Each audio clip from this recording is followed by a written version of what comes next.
Okay, let's start off from where we left off in my previous video on Mori Jin's power level. We left off when Mori first awakens his complete Monkey King powers. Huh? Wait a minute, my first Mori Jin video was proven to be inaccurate by community scaling? Ah crap, no I have to remake the video. Well, I'm leaving the first one out. When I'm talking about his strength in this video, I'm primarily talking about his level 13 kicks, since that's his primary form of fighting, being that proper technique is a form of power in this series. If I'm talking about him using anything else, I'll mention it and when. In the first video, I mentioned that his attack speed was 62 miles per hour with a maximum running speed of about 42 miles per hour, resulting in large boxing ring busting attacks. Although I did mention that his attacks also target and creates weak points on his opponents, so it was probably higher when he used them on a humanoid, since those are what these attacks are designed to deal with. Limiter removal, Jaboom Jim, is usually a 2 times multiplier, which can be stacked in order to multiply the amp even further, or a 4 times multiplier or a 8 times multiplier. Mori Jin could combine the limiter removal technique with no pain, a technique that allows him to temporarily go over his body's limits at the risk of destroying himself. I said when he used limiter removal 2 times 2 and no pain that he was a triple boxing ring buster. This, however, I now realize with hindsight that when I later said he barely flinched when he was hit by a boxing ring level attack would be massively inaccurate, since it'll at the very least be a fair percentage of his attack potency. So my calculations were wrong. The community calculated that his kick of Blue Dragon's wind currents that was used against Dawi Han to be a city block level when highballed.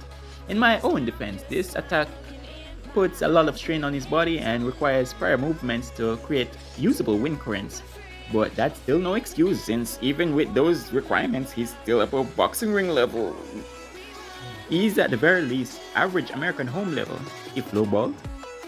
It doesn't stop there either, since with the kick of the double blue or twin dragon, I said he was triple boxing ring buster, so let's not beat around the bush here.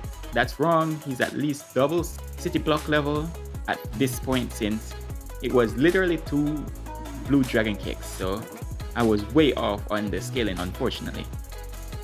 Some theorize that Mori needs to use kick of the blue dragon before he uses this kick of the twin or double blue dragon, since that's what he did in chapter 68 and chapter 103 of the webtoon. So I'm gonna wank him and say triple city blockbuster, since he can add the second attack before the first dragon disappears. Probably. He has Jin Hochok, which is stronger than his 3-stage kicks, but arguably weaker than the blue dragon kick. But this attack doesn't have any requirements or backlash, so that's why I'm mentioning it. Now to revise that garbage speed I gave him in the first video, the top speed for trains in South Korea is 217 miles per hour, not 62 miles per hour. So just swap the lower number with the higher one and half the speed for good measures.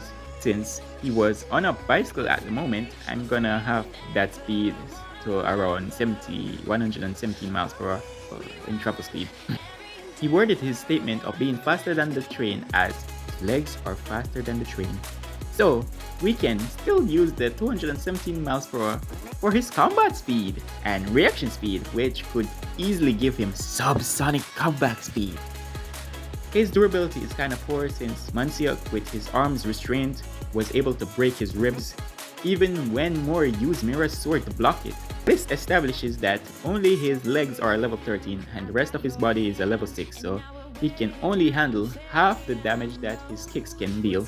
With resilience, however, he can keep getting up even after his durability is overcome, since a broken leg was inconsequential and multiple impalements was enough to put him down.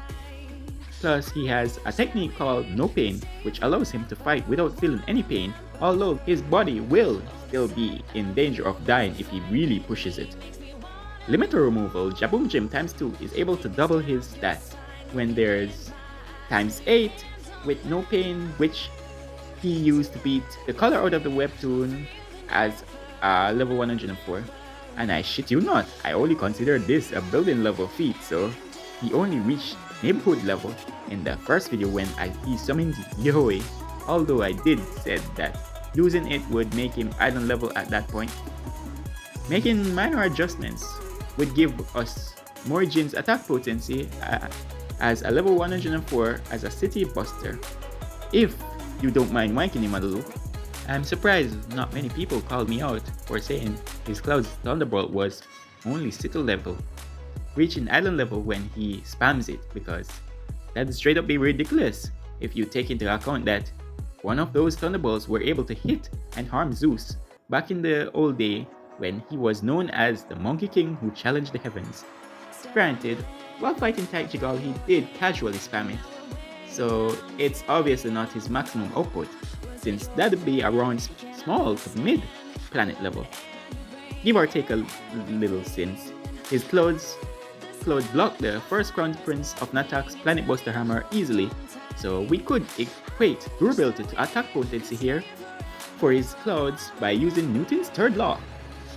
I did guess that his pre-woke state was probably around 500 miles per hour and his staff at 207,559 miles per hour with a durability around 700 newtons of force, although now I know that his durability would be slightly below his attack potency.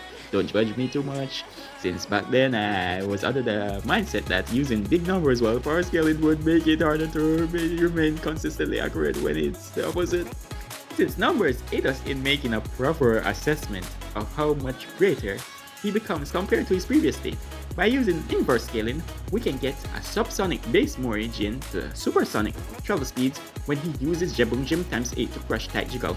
And we know that Tactical outclassed Mori times 8 when he ate the key, so by adding the Nephilim and the Angelos we can get Tactical to supersonic speeds, especially if we consider the fact that his attack he used pulled waters from the sea to him in seconds.